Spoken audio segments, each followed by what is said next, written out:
या घडीची सगळ्यात मोठी बातमी येते। गृहराज्यमंत्री रणजित पाटील यांचे वडील विठ्ठलराव पाटील यांच्यावरती अखेरीस गुन्हा दाखल झालेला आहे। एका मूर्तिजापूर पोलीस ठाण्यामध्ये अदखलपात्र गुन्ह्याची नोंद करण्यात आली। उमेश अलोने आमचे प्रतिनिधी आपल्या सोबत आहेत। उमेश, काय अपडेट्स या संदर्भात?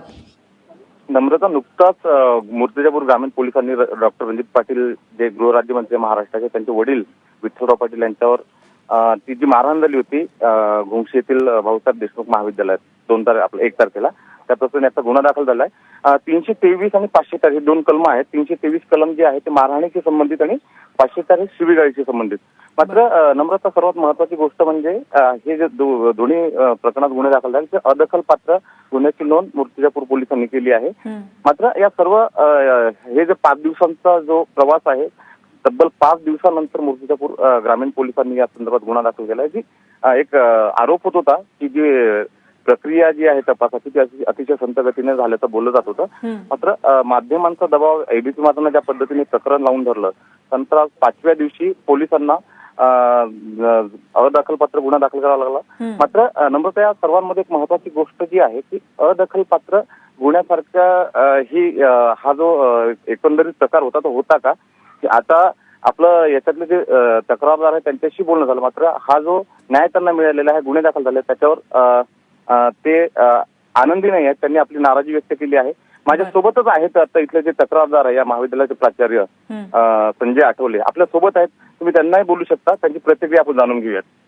मॅडम, हा जो प्रकार घडला, आमच्यावर जो जी मारहाण झाली, हे मीच नाही तर संपूर्ण महाराष्ट्राने बघितलेली आहे।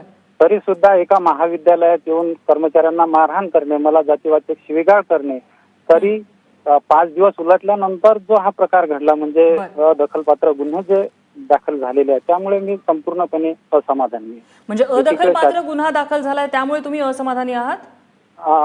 योग्य दिशेनं न्याय झाला नाही, असं तपास झाला नाही असं मला वाटते। काय कारवाई व्हावी अशी तुमची अपेक्षा आहे आता? ज्याप्रमाणे आम्हाला मारहाण झाली मॅडम, त्याप्रमाणे त्याची चौकशी व्हायला पाहिजे, तशा प्रकारचे गुन्हे दाखल व्हायला पाहिजे होते। काय वाटतंय तुम्हाला, पोलीस दिरंगाई का करतायत कारवाईमध्ये? एकतर मॅडम, मला असं म्हणावं वाटेल की एवढी मोठी व्यक्ती असल्यामुळे त्या तपासामध्ये काहीतरी दिरंगाई निश्चितच झाली असं माझं वैयक्तिक तरी मत आहे। बर, तुम्ही पोलिसांकडे पाठपुरावा केला होता, त्या पोलिसांनी तुम्हाला काही सांगितलं का? इतके दिवस हा गुन्हा दाखल करण्यामध्ये का उशीर झाला?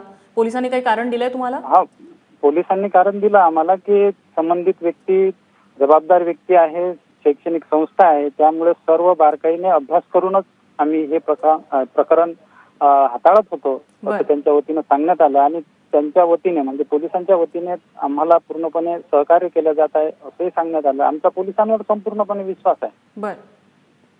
पण शासन एकीकडे म्हणते की रोजगार उपलब्ध झाला पाहिजे आणि दुसरीकडे आमचा रोजगार काढून घेतला जात आहे, आमच्यावर मारहाण केली जात आहे। याला कुठेतरी निश्चितच न्याय मिळाला पाहिजे असं मला वाटते। आपण हा जो प्रकार एबीपी माझाच्या माध्यमातून लावून धरला मॅडम, आज जे 5व्या दिवसानंतर गुन्हे दाखल झाले हे केवळ एबीपी माझामुळे आणि जे काही प्रसार माध्यम आहेत त्यांनी जी आम्हाला साथ दिली त्यामुळे हा प्रकार सर्व झालेला आहे असं निश्चित तरी माझं मत आहे। आठवले सर, धन्यवाद, तुम्ही एबीपी माझालाही प्रतिक्रिया दिली त्याबद्दल। आणि आमचे प्रतिनिधी उमेश अलोने सुद्धा आपल्या सोबत होते। उमेश, धन्यवाद या माहितीबद्दल।